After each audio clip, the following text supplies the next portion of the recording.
so we're going to go over the plank exercise now, if that's okay. So the regular start position that we'll most commonly use is actually from this position. Obviously, if you have any knee or hip problems, this isn't going to count for you, and your practitioner will have gone over this with you, but this is our regular standard start position for the plank. What we're going to do is walk out onto our elbows. That's perfect. Now, in this position, we're quite happy with your butt sticking up into the air a little bit. That's fine because you're not doing the plank at the moment. You do want to have nice contraction through the core musculature, and when you're ready, tuck your toes underneath you just like this and lift up from the knees up into a full plank position, keeping that nice contraction through. At the same time, we drop the butt down so that you're nice and straight. This is your plank.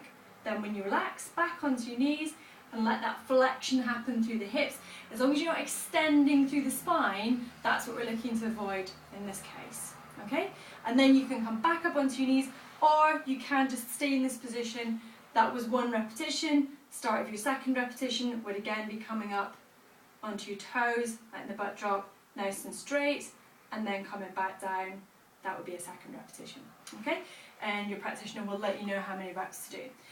Second position that we can start from is from the front of the pelvis. So if you can just drop onto your pelvis here at the front. Now obviously, as you can see, this does potentially take you into quite a lot of extension. So this is in more exceptional circumstances. For example, if you've got lumbar discs and actually you tolerate extension very well and it's a comfortable position for you, your practitioner may advise you of this. If you have site irritation, this is not going to be a good thing for you to do. Your practitioner will be very clear with you about this, and you do need to pay attention and differentiate between the two different start positions.